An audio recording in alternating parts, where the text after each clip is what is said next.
The night was colder than usual, the kind of cold that slipped under coats and bit through the skin. Clara pulled her thin sweater tightly around her shoulders as she walked out of the hospital's back entrance. She had just finished her second consecutive shift, almost 20 hours in total, and her legs trembled under her weight. The fluorescent lights from the emergency room glowed behind her, but out here on the empty street, the world looked darker and quieter, as if the city itself was asleep and she was the only one awake. Her breath came out in faint white clouds, fading as quickly as they appeared. She walked slowly toward the bus stop, hoping the last bus had not yet gone. The rent she once paid for her small apartment had doubled in the past months, and despite working as much as she could, she had not been able to keep up. When her landlord handed her a notice, there was no choice left but to pack her few belongings in a bag and leave.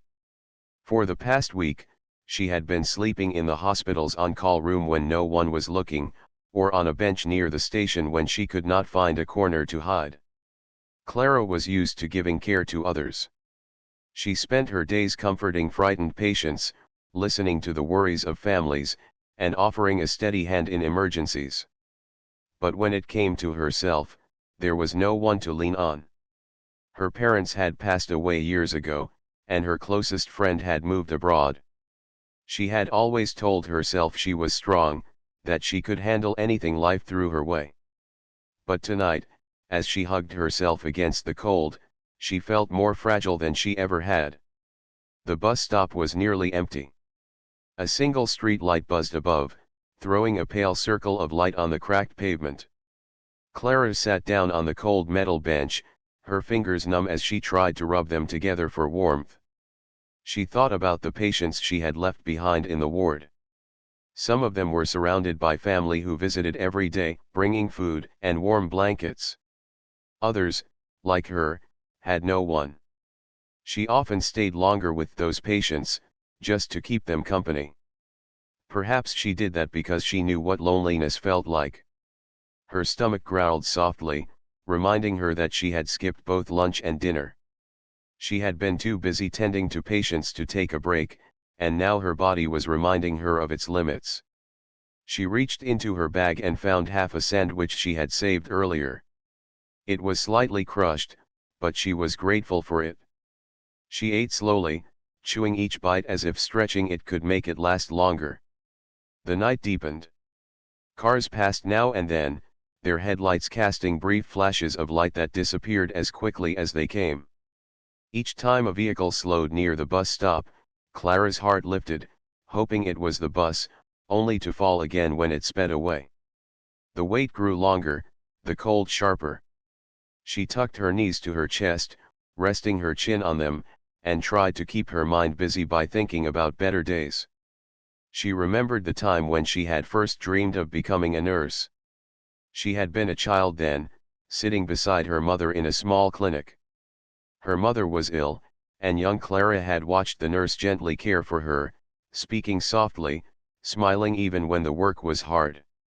That kindness had stayed with her, and it was the reason she chose this profession. She wanted to be that kind of presence in someone else's darkest hours. For years, she had worked hard, graduated, and found a position in the city hospital. It was not glamorous, but it was meaningful. Yet she had not imagined that the very profession that gave her purpose would leave her unable to care for herself. A gust of wind cut through the silence, sending a shiver down her spine. She rubbed her arms quickly, but the chill seemed to settle deeper, into her very bones. Her eyes stung with tears. She tried to blink away. She told herself she was fine, that this was only temporary, but the emptiness of the night made her doubt. She wanted a place where she could close her eyes without fear of being woken, a place with warmth and safety. But for now, all she had was this lonely bench and the hope that the bus would arrive soon. She thought of asking for help, but pride held her back. The hospital staff already admired her for her strength and her calmness under pressure. If they knew she had no home, no bed to sleep in, would they see her the same way? She could not bear the thought of pity in their eyes. So she kept her struggle hidden, smiling at work, giving everything she could to others, and saving her tears for the silent hours when no one was watching. The street grew quieter still. Even the distant hum of the city seemed to fade, leaving only the sound of the wind rustling through bare branches. Clara closed her eyes for a moment, but the cold kept her awake. Her body begged for rest, yet her mind raced with questions. How long could she go on like this? Was there a way out, or was she trapped in this cycle of exhaustion and survival? She opened her eyes to the sight of her reflection faintly shining on the glass of the bus shelter. In the dim light, she hardly recognized herself. The young woman who once dreamed of building a life filled with warmth and stability now looked weary and older than her years. But beneath the tired eyes, there was still a spark, a quiet determination that refused to die. No matter how hard the night pressed in, a small voice inside her kept whispering that tomorrow might bring something better. Clara shifted uncomfortably on the bench, pulling her bag closer to her side. She hugged it as if it were a shield, containing all that was left of her life. A few clothes, a notebook filled with her scribbles, and a small photograph of her parents, that was all she had. She touched the photo gently through the fabric, as if the memory of their love could give her strength. Just then, headlights appeared in the distance, brighter than the ones before. Her heart quickened. Maybe this time, it was the bus. She sat up straighter, brushing her hair back and trying to look less disheveled. The car drew closer, slowing down as it neared the bus stop. For a moment, the light blinded her, and she raised her hand to shield her eyes. When the vehicle stopped right in front of her, she realized it wasn't the bus at all. It was a sleek, dark car, far too elegant for someone like her to expect help from. The driver's side window rolled down slowly. Clara's pulse raced, unsure of what was happening. She sat frozen, unsure whether to stand, to run, or to simply stay where she was. Inside the car, a man's voice spoke, deep, calm, and unexpectedly gentle. "Miss, are you all right? You look cold." Clara's lips parted, but no words came. She had no idea that this single moment, this single encounter with a stranger on a freezing night, was the beginning of a story she could never have imagined. The car's window lowered slowly, and Clara blinked against the soft glow of the interior lights. The man inside looked at her with concern rather than suspicion, his expression calm but gentle, as if he were genuinely worried for her.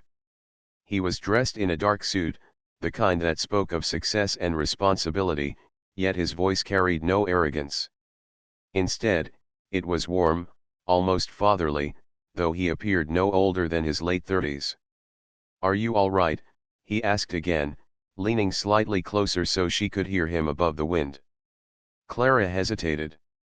She had grown used to keeping her troubles to herself, and the idea of confiding in a stranger felt impossible. Still, the cold stung her skin, and the kindness in his tone disarmed her. She nodded slowly. "I'm fine, just waiting for the bus." The man glanced at the empty street, then at the schedule taped inside the shelter's glass panel. He frowned faintly. "At this hour? I don't think another bus is coming tonight." His words were matter of fact, not dismissive. Clara's heart sank a little. She had hoped against hope that a bus would appear, carrying her to at least some corner of the city where she could rest. Now, hearing his words, she realized he might be right. She lowered her eyes, clutching her bag tighter. "Then I'll wait," she murmured softly, though even she knew it sounded like wishful thinking. The man studied her in silence for a moment. He noticed her thin sweater, the way her hands shook from the cold, the weariness etched into her face. There was something about her that stirred a memory deep within him, a kind of quiet strength hidden beneath exhaustion. He thought of his late wife, how she had often stayed up with their daughter when she was ill, never complaining even when she herself was tired.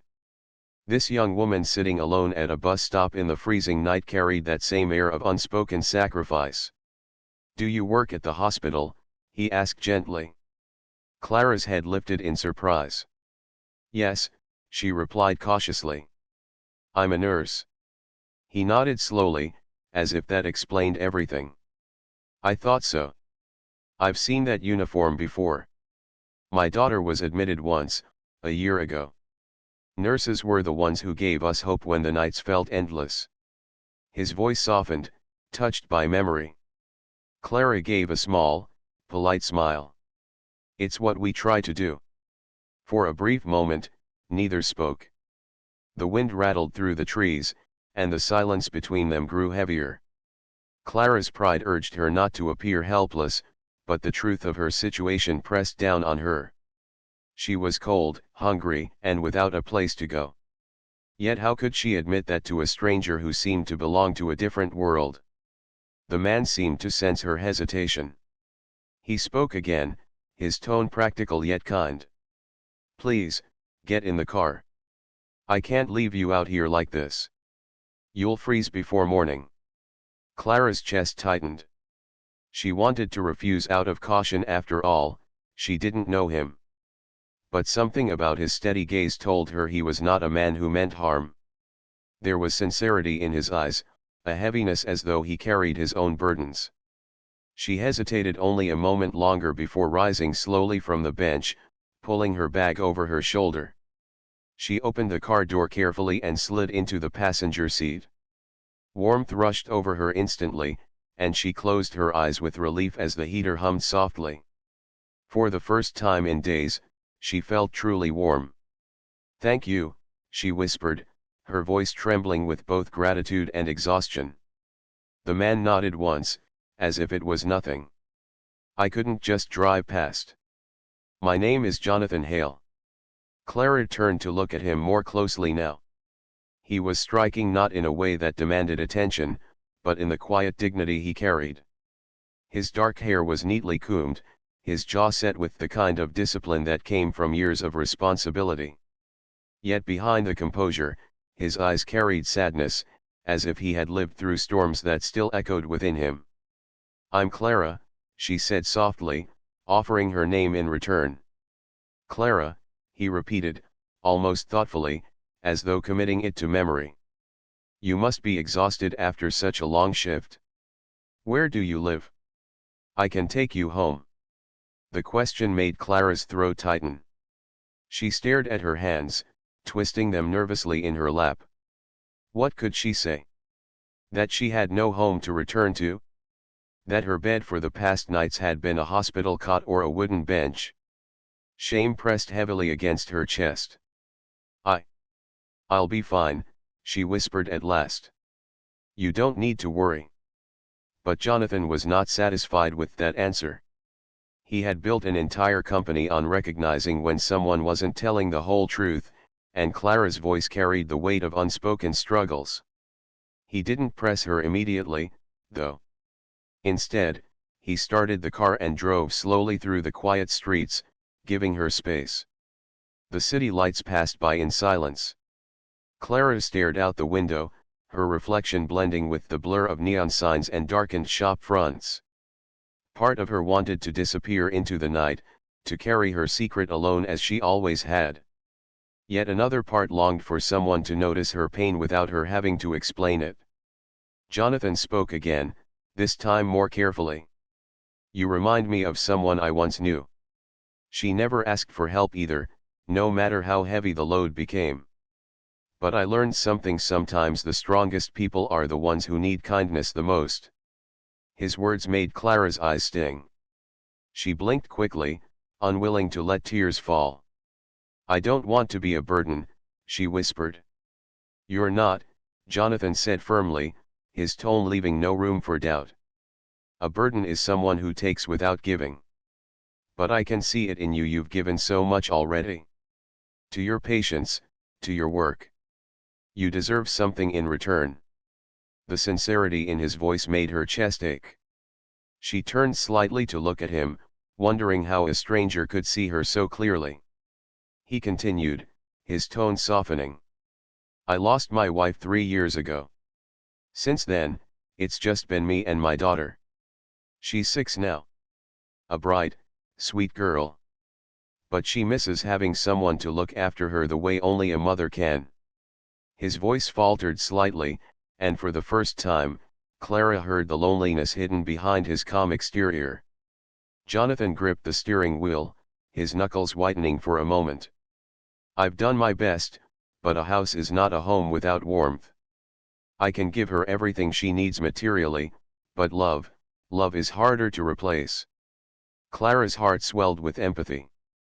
She knew the ache of loss, though hers was different. She reached for her words carefully, afraid to intrude on his pain. "She's lucky to have you," she said softly. "Not every father stays. That means more than you realize." Jonathan gave a faint smile, touched by her kindness. He glanced at her, and in that quiet moment, an idea began to form in his mind, an idea that seemed both sudden and inevitable. He saw before him a young woman with nowhere to go, whose heart was big enough to comfort strangers, yet who carried loneliness much like his own. And beside him, in his empty house, was a child longing for a mother's touch. His next words came slowly, carefully, but with conviction. "Clara, you need a home. And I need a mother for my daughter."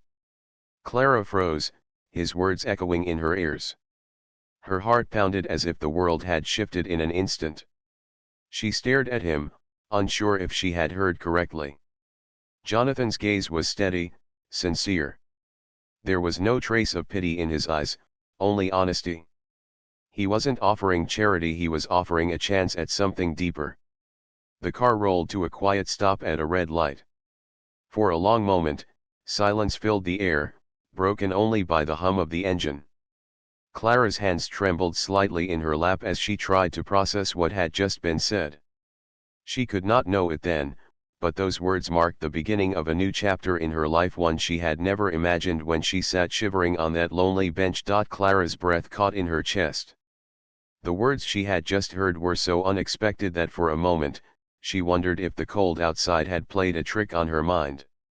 She turned her head slowly, searching Jonathan's face for some sign of jest, but his eyes were steady, calm, and filled with sincerity. "You need a home, and I need a mother for my daughter." The words echoed in her mind, as though the car itself had held them in the air, refusing to let them fade. Clara's heart raced, her fingers curling tightly around the strap of her bag. She wanted to speak, to respond, but her throat felt dry, and no words came out. Jonathan remained composed, his hands resting firmly on the steering wheel. He wasn't a man making an impulsive remark, he spoke like someone who had thought about this truth long before the words left his mouth. Yet, there was gentleness in his tone, as though he understood how overwhelming his statement must sound to her. Clara finally managed to whisper, "I don't understand." Jonathan glanced at her, his eyes softened by patience. "I mean exactly what I said. You're sitting here with nowhere to go, Clara. You deserve more than this, more than sleeping on benches or worrying where the next day will take you. And my daughter, Amelia, deserves someone with kindness in her heart, someone who can give her the warmth she's missed since her mother passed." Clara shook her head lightly, almost in disbelief. "But you don't even know me. We just met tonight. How can you say something so?" Her words trailed off as she struggled to find the right description. "So big." Jonathan allowed a faint smile to touch his lips, though it was tinged with sadness. "I don't believe in accidents, Clara. I didn't stop my car by chance tonight. There's a reason our paths crossed. And sometimes, life gives us answers in unexpected ways." She turned her gaze back to the window, her mind racing. His words were too generous, too hopeful, and she was afraid to let herself believe them. After all, what if it was just a kind gesture? What if she let her heart open only to be disappointed again? She couldn't bear another heartbreak, not when she was already carrying the weight of loneliness. I don't know what to say," she murmured at last. "Then don't say anything yet," Jonathan replied gently. "Just listen. I'm not asking you for a decision tonight. I know this must feel overwhelming. But think about it. Think about what it could mean for you, and for Amelia.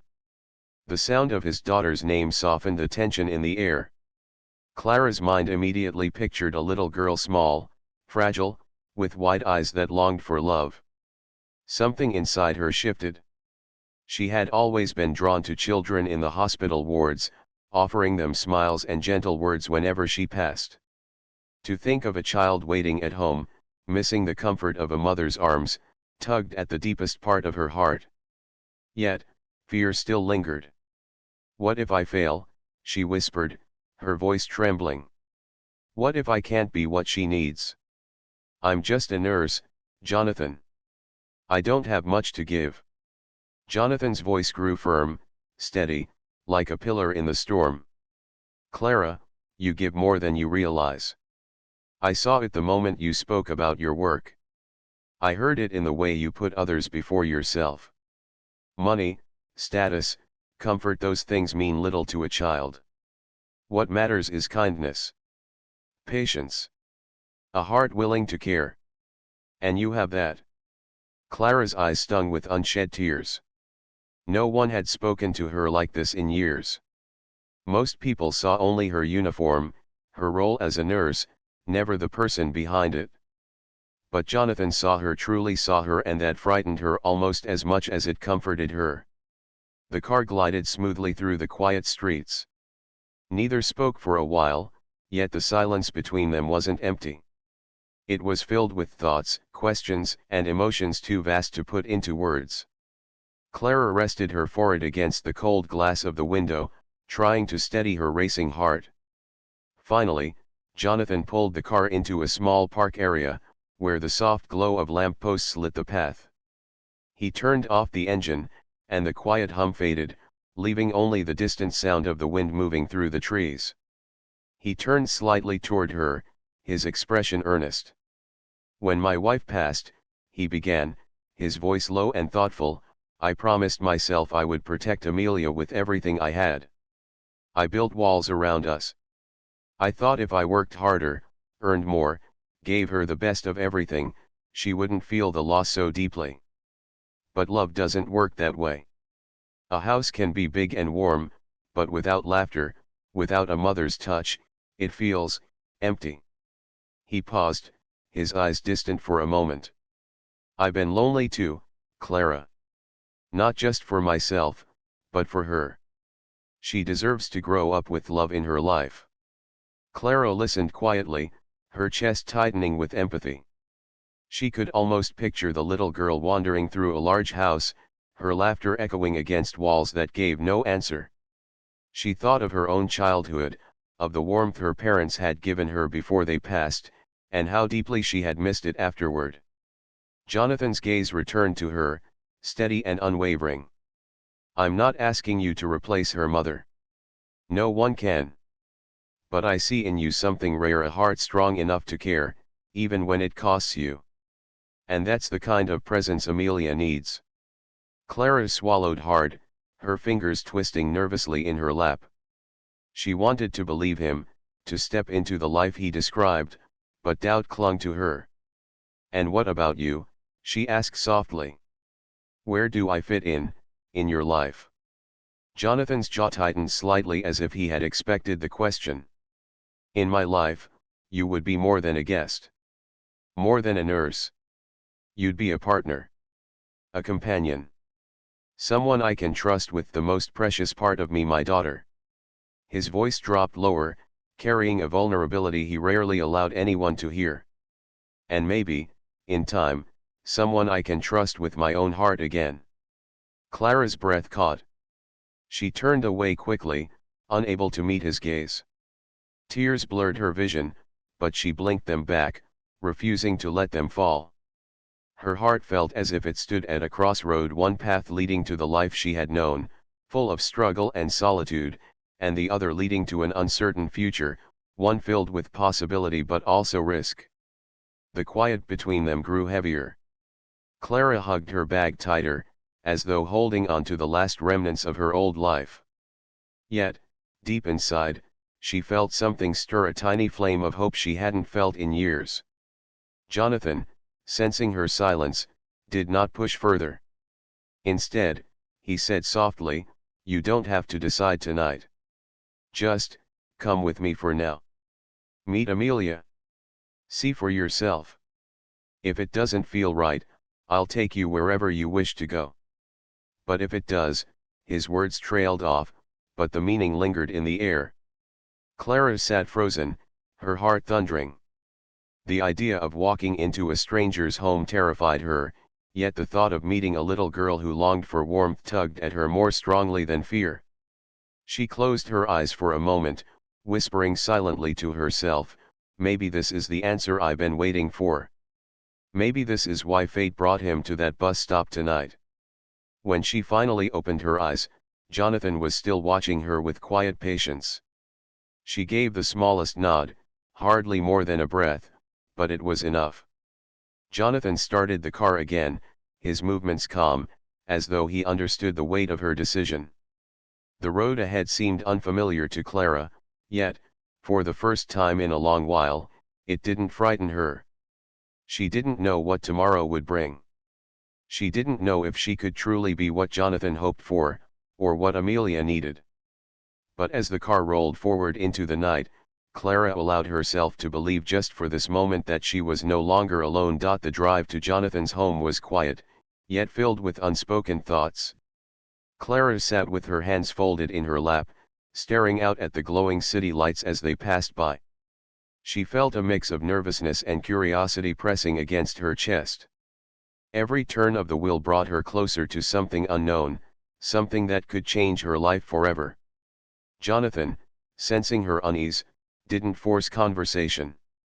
Instead, he let the soft hum of the car fill the silence, giving her space to think. Now and then, he glanced at her, noting the way her eyes shifted between fear and hope. He respected that. Trust was not built in a single night. After a while, the car slowed as they turned into a long, quiet driveway lined with trimmed hedges. At the end stood a large house, its windows glowing warmly against the night. Clara's breath caught at the sight. It wasn't just big, it was beautiful, the kind of place she had only ever seen from afar. To her, it didn't look like a house but a world she had never belonged to. Jonathan parked and turned off the engine. For a moment, neither moved. Then he said gently, Clara, this is home. But don't let the size fool you. Without people, it's just walls and lights. What makes it real is what happens inside. Clara nodded faintly, clutching her bag. Her palms were damp, her heart beating fast. She followed Jonathan as he opened the front door. The moment she stepped inside, warmth enveloped her. The soft glow of lamps lit the wide living room, where toys were scattered near a rug, and children's drawings were pinned neatly on a board. For all its grandeur, the house still carried the marks of a child's presence, colorful, innocent, and tender. Before Clara could take it all in, a small voice called from the hallway upstairs. Daddy. Jonathan's face softened instantly, his features lighting with affection. Amelia, he called back, his tone warmer than Clara had heard all night. A little girl with curly brown hair appeared at the top of the stairs, holding a stuffed rabbit close to her chest. She wore pastel pajamas, her eyes bright but sleepy. The moment she saw Jonathan, she hurried down the steps, her small feet pattering against the polished wood. Jonathan bent down to lift her into his arms. What are you doing awake, sweetheart? He asked with a smile. I couldn't sleep, Amelia replied, her voice small. She then noticed Clara standing by the door, clutching her bag uncertainly. The little girl's eyes widened with curiosity. Daddy, who is that? Jonathan glanced at Clara, then back at his daughter. This is Clara, he said softly. She's a kind friend I met tonight. She's going to stay with us for a while. Amelia tilted her head, studying Clara with the openness only a child could have. Hello, she said simply, her voice gentle. Clara's heart melted. She crouched down slightly so she was closer to Amelia's height. Hello, Amelia, she replied softly, her smile tentative but warm. The little girl's gaze lingered for a moment before she hugged her stuffed rabbit tighter and whispered, "She has kind eyes, Daddy." Jonathan's throat tightened at his daughter's words. He pressed a kiss to the top of her head. "Yes, she does," he murmured. Something shifted inside Clara then. She had feared that stepping into this house would feel like stepping into another person's world where she did not belong. But Amelia's innocent acceptance eased that fear. Children did not measure worth in wealth or status. They simply looked at hearts. Jonathan set Amelia down, and she immediately reached out to take Clara's hand. "Do you like stories?" she asked eagerly. Clara blinked, surprised but touched. "Yes," she said softly. "Very much." "Then will you read me one tomorrow?" "Daddy's stories are too serious," Amelia said with a playful pout. Jonathan chuckled, shaking his head. "She's very honest," he said. Clara laughed quietly, the sound surprising even herself. "I'd love to read you a story," she told Amelia. The little girl beamed before running back upstairs, calling over her shoulder, "Good night." Clara straightened slowly, her chest filled with a warmth she hadn't felt in years. Jonathan's eyes met hers, and in that brief exchange, no words were needed. She already understood how much this child meant to him, and he understood how naturally Clara had connected with her in just a few moments. Later, Jonathan showed Clara to a guest room. It was cozy, with soft sheets and a warm blanket neatly arranged. Clara set her bag down on the bed, her fingers brushing over the fabric. She had been sleeping on benches and hospital chairs for days, and now here was a bed waiting for her, a real bed in a safe room. "I hope you'll be comfortable," Jonathan said gently. "If you need anything, just let me know." Clara turned, her eyes meeting his. "Thank you," she whispered. "I don't know how to repay you for this." "You don't have to repay me," he replied firmly. "Just, be yourself. That's enough."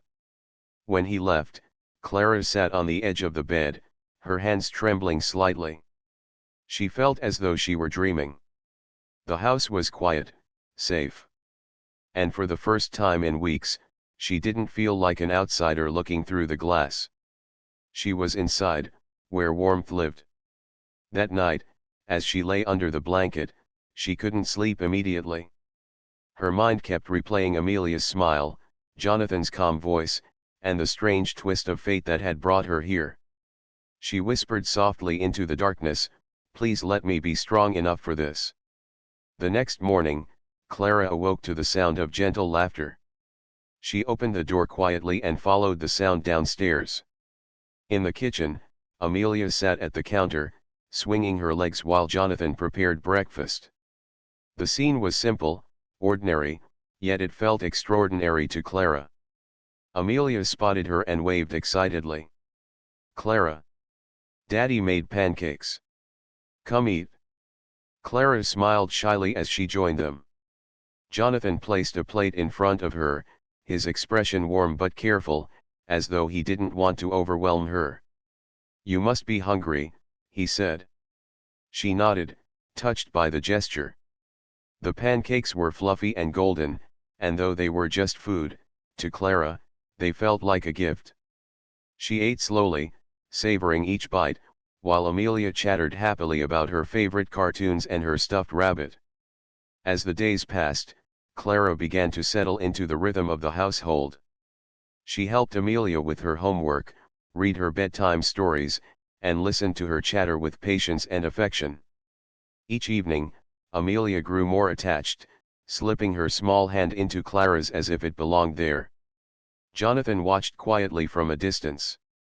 He saw the way Clara's presence softened the house, filling it with laughter that had been missing for years. He noticed how his daughter's eyes sparkled again, how the silence he had grown used to was replaced by warmth. And though he had invited Clara into their lives out of a need, he soon realized she was more than a solution, she was a gift neither of them had expected. For Clara, the change was slower but just as profound. She had walked into this house carrying fear and doubt, but each day Amelia's trust grew, and Jonathan's steady kindness made her feel less like a guest and more like she belonged. She still questioned whether she was worthy, whether she could fill the space Jonathan hoped she would. But little by little, her heart began to heal in the warmth of their companionship. One evening, after Amelia had gone to bed, Clara and Jonathan sat in the living room. The fire crackled softly, casting a golden glow across the room. Jonathan looked at her, his expression thoughtful. "You've brought something back into this house, Clara," he said quietly. "Something I thought we had lost forever." Clara's breath caught. "I haven't done much," she whispered.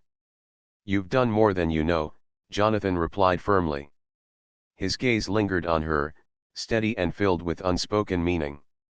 Clara lowered her eyes, her heart fluttering in a way she couldn't quite explain. For the first time in years, she didn't feel like a stranger in her own life. She felt like she was standing at the doorway of something new, something she hadn't dared hope for. And though she didn't yet have the courage to name it, she knew this was only the beginning of a story that was slowly, carefully, changing all of their lives. The days slowly turned into weeks, and the weeks began to roll gently into months. Life inside Jonathan's house changed in ways that even he could not have predicted.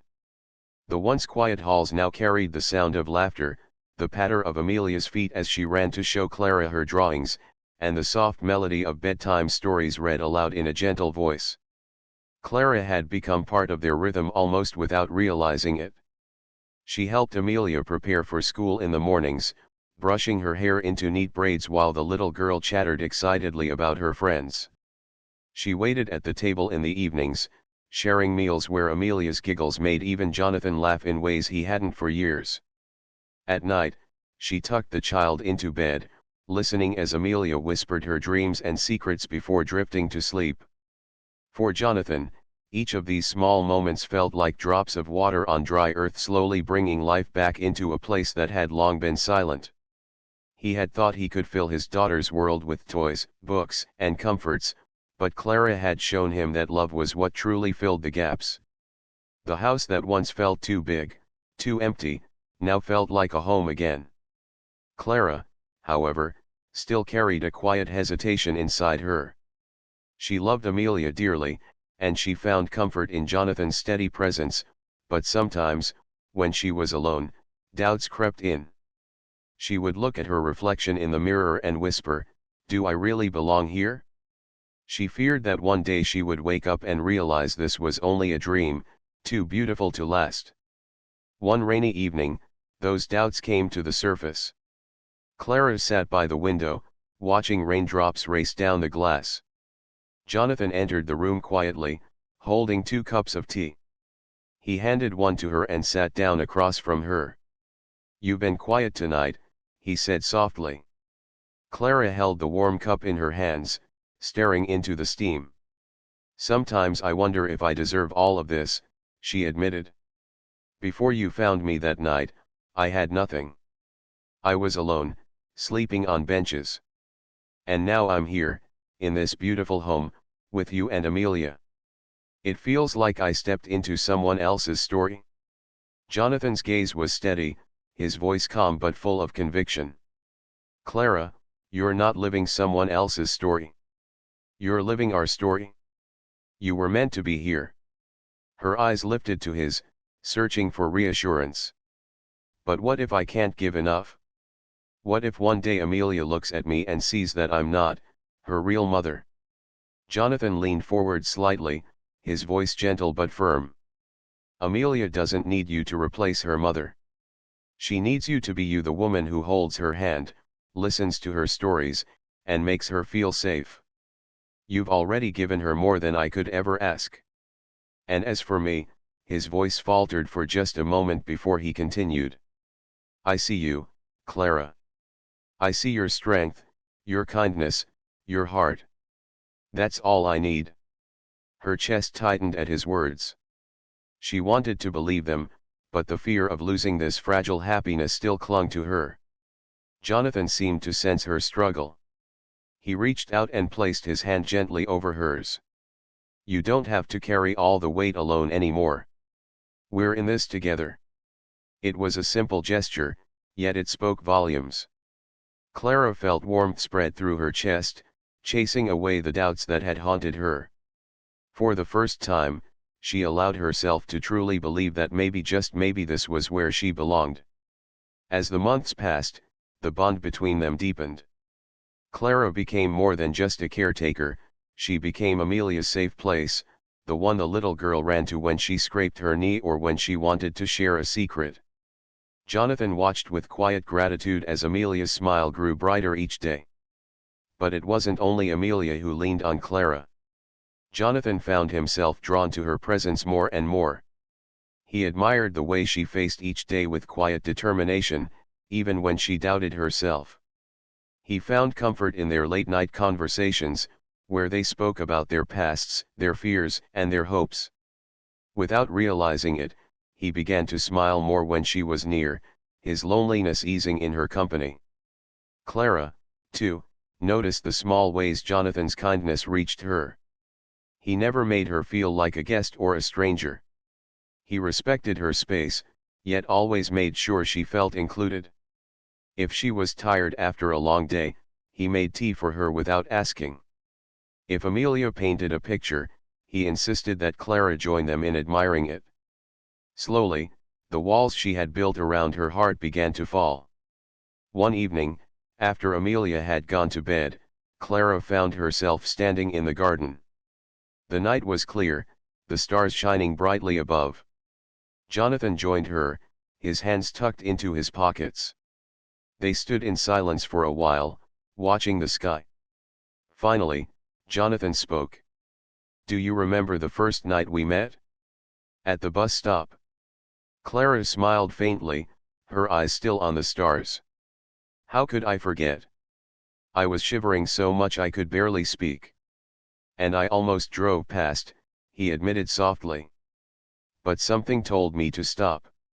Looking back now, I realize that moment changed everything for me, for Amelia, for you." He turned to face her, his voice steady. "Clara, you walked into our lives like a quiet miracle. You've given my daughter joy again. You've given me hope again. And I don't want this to be temporary." Her heart skipped a beat. She turned to him, her eyes wide, her breath caught in her throat. "Jonathan," he stepped closer, his gaze locked on hers. "I don't just need a mother for Amelia anymore.